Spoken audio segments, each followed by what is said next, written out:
በሩሲያና በዩክሬን መካከል 4 ዓመታትን ያስቆጠረው ደም አፋሳሽ ጦርነት አንዳንድ ጊዜ በጣም ከባድ የሚባሉ ጥቃቶችን እያስተናገደ፣ በሌላ ጊዜ ደግሞ ረገብ ያለ የሚመስል እንቅስቃሴ እየታየበት ይገኛል። በተለይም ሰሞኑን ሩሲያ በዩክሬን የባህር ላይ ንግድ እንቅስቃሴና በዋና ከተማዋ ኪቭ ላይ የሰነዘረችው መጠነ ሰፊ ጥቃት የጦርነቱን መልክ ከመቀየር ባለፈ ዓለም አቀፋዊ አንድምታው የጎላም ሆኗል። የሩሲያ የባህር ላይ ጥቃት በዩክሬን የደቡብ ከተማ ኦዴሳ አቅራቢያ በሲቪልና የንግድ መርከቦች ላይ የሰነዘረው ጥቃት የሰሞኑን ግጭት እጅግ አሳሳቢ ክስተትም ሆኗል። የቱርክ ባለቤትነት የተረጋገጠለትና የጊኒ ቢሳው ሰንደቅ ዓላማን የሰቀለው ጎልደን ሊዮ የተሰኘው የንግድ መርከብ በእህል ተጭኖ ከዩክሬን ወደብ ሲወጣ በሩሲያ የክሩዝ ሚሳይሎች ተመትተዋል። ይህ ጥቃት 6 መርከበኞችን ለህልፈት የዳረገ ሲሆን 4 የሚሆኑትን ደግሞ እስካሁን ድረስ አልተገኙም። የሟቾቹ ስብጥር የሶሪያና የህንድ ዜጎች እንዲሁም ዩክሬናዊ የባህር መሪን ያካተተ መሆኑ ጥቃቱ ዓለም አቀፋዊ መልክ እንዲኖረው አድርጎታል።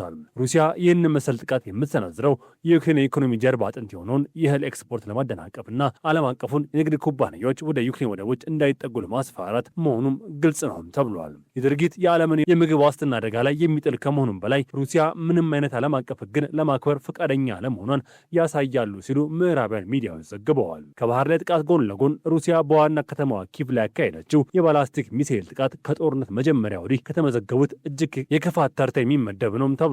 ፕሬዚዳንት ቮሎዲሚር ዜሌንስኪ እንደገለጹት ከሆነ ሩሲያ ከ40 በላይ ሚሳኤሎችና 125 ድሮኖችን በአንድ ምሽት ብቻ ወደ ኪቭ አስወንጭፋለችም ብለዋል።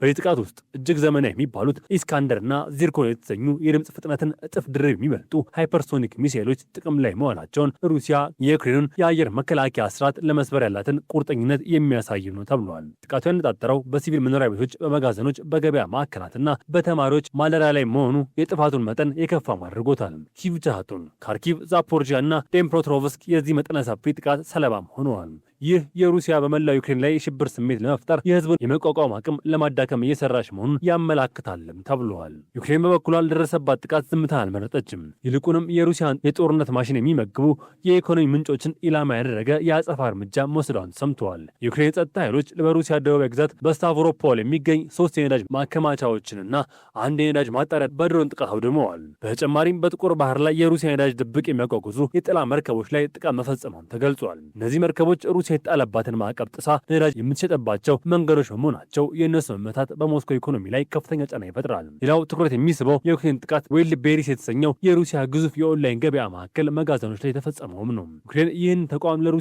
ጦር የድሮንና የቴክኖሎጂ ግብዓቶችን ያቀርባል የሚል ክስ ጥቃት የፈጸመች ሲሆን ይህም በሩሲያ ውስጥ ከፍተኛ ድንጋጤንም ፈጥሯል። የዩክሬን አየር መከላከያ አቅም አሁን ላይ ፈተና ውስጥ መውደቁ ሌላው ትኩረት የሚሻ ጉዳይ ነው። በተለይም በዩናይትድ ስቴትስ እና በእስራኤል መካከል በኢራን ምክንያት የተፈጠረው ውጥረት ዋሽንግተን ለዩክሬን የምታቀርበው የፓትሪዮት ሚሳኤል መከላከያ እንድትቀንስ ስጋትንም ፈጥሯል። ሩሲያ ይህን የዩክሬን የአየር መከላከያ ክፍተት በመጠቀም በየሳምንቱ የባላስቲክ ሚሳኤል ናዳ እያወረደችም ትገኛለች። ፕሬዚዳንት ዜሌንስኪ ለምዕራባውያን አጋሮቻቸው በየቀን የሚያቀርቡት የአየር መከላከያ ስጡን ጥሪ የሁኔታውን አስከፊነት ያሳያልም ተብለዋል። ዩክሬን የራሷን ሚሳኤል ለማምረት ፍቃድ ብታገኝም ሂደቱ ረጅም ጊዜ የሚወስድ በመሆኑ በአሁኑ ወቅት የሩሲያ ሚሳኤሎች ለመመከት በምዕራባውያን እርዳታ ላይ ጥገኛ ሆና ለመቆየት ተገዳለችም ተብለዋል። በዚህ አስቸጋሪ ወቅት በዩክሬን ውስጣዊ ፖለቲካ ውስጥ የተፈጠረው መናወጥ ጦርነቱን የበለጠ ውስብስብ አድርጎታል። የመከላከያ ሚኒስትር ሚካኤላ ፌድሮቭ ከኃላፊነታቸው መነሳታቸው ተከትሎ በዋና ዋና ከተሞች ተቃውሞ ተቀስቅሰዋል። ፌድሮቭ በቴክኖሎጂና በድሮን ምርት ላይ ከፍተኛ ለውጥ ያመጡ ሚኒስትር ተደርገው የሚታዩ ሲሆን የእሳቸው መባረር ከጦር ኃይሉ ጠቅላይ አዛዥ አሌክሳንደር ሲርስክ ጋር በነበራቸው አለመግባባት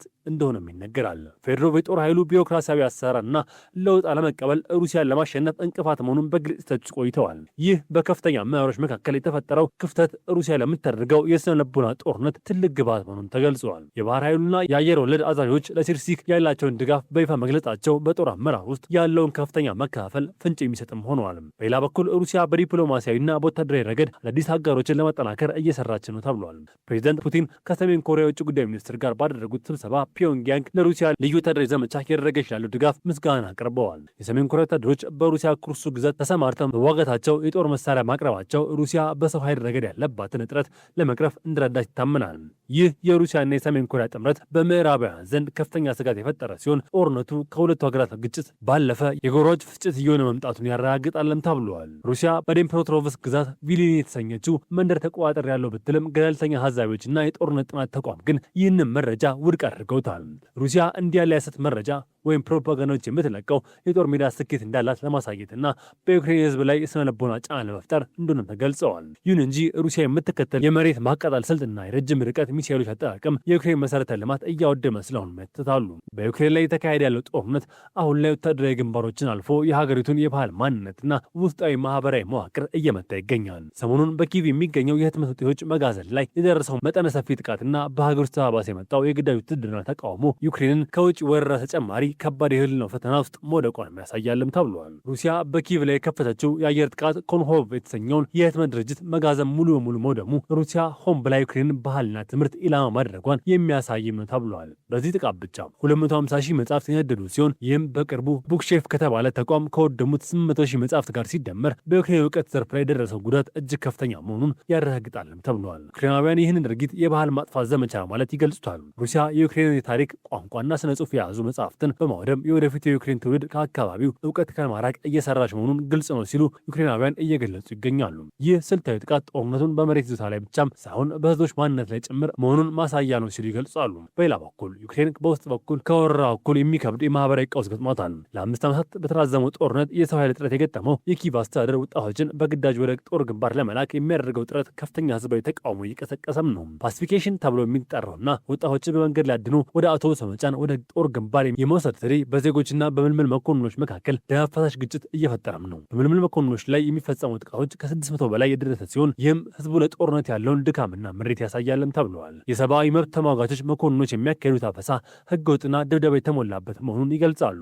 የዩኒቨርሲቲ መምህራን ሳይቀሩ በግዳጅ ታፍነው ለድብደባ መዳረጋቸው በህዝቡ ዘንድ የመንግስት ላይ ያለውን እምነት እየሸረሸረ መሆኑን ተገልጿል። ይህ የውስጥ ቀውስ በተባባሰበት ወቅት ፕሬዚዳንት ዘለንስኪ የመከላከያ ሚኒስትሩን ሚካኤላ ፌዶሮቭን ከስልጣን ማንሳታቸው ሁኔታውን ይበልጥ አወሳስቦታል። ፌዶሮቭ የግዳጅ ውትድርና ስርዓት ለማሻሻልና የተሻለ ደሞዝ እንዲሁም የተወሰነ የቆይታ ጊዜ ያላቸው ውሎችን ለማስታወቅ ቢሞክሩም ከጦር አዛዡ ሲርሲክ ጋር በነበራቸው ስልታዊ አለመግባባት ተወግደዋል። ይህ የአመራር ክፍተት የውትድርና ምልመላ ቀውስን ለመፍታት የሚደረገው ጥረት የሚያጓትት ከመሆኑ በላይ በጦርነቱ አሸናፊነት ላይ ጥርጣሬ እንዲፈጠርም እያደረገ ነው።